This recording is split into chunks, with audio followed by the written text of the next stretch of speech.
Ladies and gentlemen, boys and girls, children of all ages, this is the Ed Namrock Podcast, and I just want to kick things off right away with what is currently trending right now globally, and it's Eminem.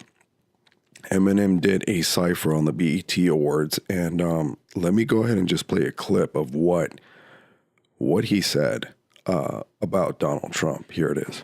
He's going to get rid of all immigrants. He's going to build that thing up taller than this. Well, if he does build it, I hope it's rock solid with bricks. Because like him in politics, I'm using all of his tricks. Because I'm throwing that piece of shit against the wall till it sticks. And any fan of mine who's a supporter of his, I'm drawing in the sand a line. You're either for or against. And if you can't decide who you like more and you're split on who you should stand beside, I'll do it for you with this. You. The rest of America, stand up. We love our military and we love our country, but we hate Trump. Yeah, some pretty powerful stuff. I don't know. He came out of the blue. I mean, I know he's never been a big fan of Donald Trump.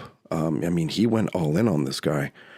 I'm not surprised, but man, I mean, I really, really wanted to get some feedback from people that have already seen this because, as far as I know, as far as, you know, being a fan of Eminem for so long, you know, he was born and raised in Detroit, Michigan. I mean, everyone has already seen the 8 Mile movie. That's very, very reflective on the way he grew up. He grew up in the hip hop culture as a white guy. And, yet, you know, of course, everyone knows that's very, very difficult for someone of his appearance and caliber to be accepted like that. But fast forward to today, and he's considered the greatest of all time. I mean, to me, he is one of the greatest of all time that's still living. But I don't know. I mean, this is pretty powerful stuff, and I think he knows right now this is needed. And you know, I offer nothing but a nonpartisan view, and I just want to say that, yes, the First Amendment needs to stay very true, very active. And I mean, I really don't like censorship at all. I mean, I love to fucking cuss. I do. Not in excess, but when it's, you know, in the context of a conversation, and, you know, tone and delivery is everything. If your tone and delivery sucks, then it's not very meaningful. Hence, what Eminem just did. This is perfect. This is beautiful.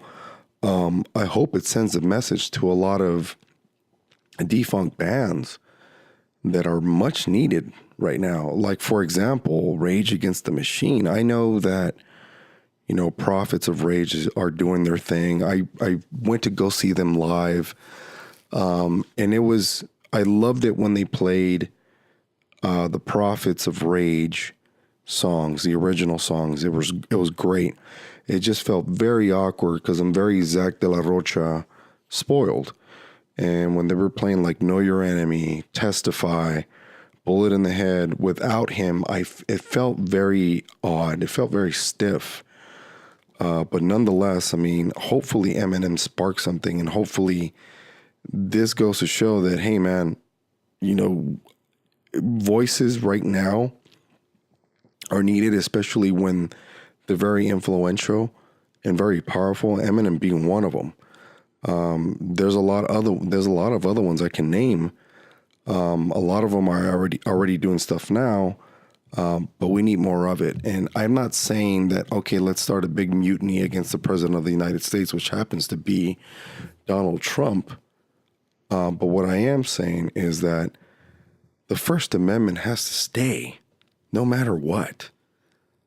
I mean, there's another argument about the Second Amendment, but that's a whole different story, which I'll get into later. But the First Amendment has to stay intact. It has to be exercised. There's no room for censorship. I mean, there's other countries that do that stuff, and quite frankly, domestication is just something that does not work with the American people. I've seen it. I've even seen people that gone through the military that does not work. Yes, you get domesticated for a certain amount of time, but we are born free in this country. You know, I'm going to put a little asterisk right there. But I mean, come on, man. I mean, you can't, there's a lot going on right now. There's been a lot going on right now with, you know, exercising that First Amendment right, and everyone kind of double standard, you know, calling balk on it. And I'm like, no, man, come on. You can't. The reason why people enlist in the military, go overseas, do their thing, and I respect it. I mean, I'm pro-military. I love our military. I mean, I used to help these people out when I would drive them to and from Camp Pendleton at 24 and 25 area when they were looking to do something outside of the base. Coming to LA, I had mad love for them. But regardless, I'm going off track a little bit here, but what I'm saying is that, you know, you can tell right away when someone can be programmed. And I mean, nonetheless, when someone like that gets programmed entirely, okay, now you're headed for a cult. Now you're in cult status. When someone deliberately obeys your every command, it's fucking incredible. It's like, oh shit, and if you're the one doing all of the, you know, all of the ordering, all of the delegating, then yeah, it's one hell of a fucking power trip. I'm not gonna lie. But that's the kind of problem that exists now and has been for a long time. It's just more magnified now because of the technology that we created. A lot of the technology that we created is because we wanted to make a difference somewhere in there. We wanted to contribute. We wanted to build a culture. And at the same time, in the same token, we discovered other things that we wouldn't normally discover if we didn't have this technology that we invented and embraced at the same time. And of course, there's a pro and con to all of that. And quite frankly, now we're discovering more and more, like this whole situation with Mike Pence, for example. Like, that whole thing was a big fucking lie. And I'm like, again, this is my nonpartisan view. Why the fuck are you going to spend all of our taxpayers' dollars, including mine, to stage this whole fucking thing? That's just, I don't know what to call that. And I don't know what, I mean, I did more research on that because I genuinely thought he went to the Indianapolis Colts game to do that. But there was a lot of red flags already being raised immediately. And see, this is what I'm talking about. The very technology that we invented and embraced is discovering things that we wouldn't normally discover on our own time. We would eventually discover it, but it does not take, it would take some time, and it's not as quick as it is now, which is very interesting. So,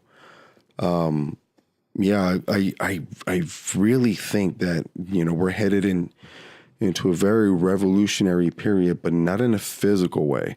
Yes, I can't speak for the people in North Carolina and Charlottesville because those people are just full of shit. I'm sorry. I mean, I've been called every type of racist comment since I posted that Mayweather versus McGregor reaction video on YouTube. And I didn't delete a lot of the comments because actually I didn't delete any of them. Simply because I wanted people to see, look, if they're trolling or not, the thought still exists. Your brain is telling your hands to type this shit out. That's what fucking intrigues me. That the thought exists. Your subconscious is basically telling you, hey, type this fucking racist shit here, regardless of who reads it or who is involved. It's fascinating to me because, you know, I was engaging back and forth to see how it would turn out. And most of the people, apparently, this is allegedly, because I don't know who's behind these computers, who's behind these cell phones typing this shit out, but apparently a lot of them were black. And of course, I got the white racist comments, you know, pro-Trump, all you wetbacks, all you spics, all you beaners are going to get deported anyway. Yeah, and then quite the contrary, you know, I was getting the same feedback from the black people on the comment thread. Again, allegedly. You don't know these people. You don't see them in person. These people are just typing. But again, like I said, the thought exists in the mind. And the brain is telling your hands to type this shit out, regardless of what language you speak. That's very fucking fascinating to me.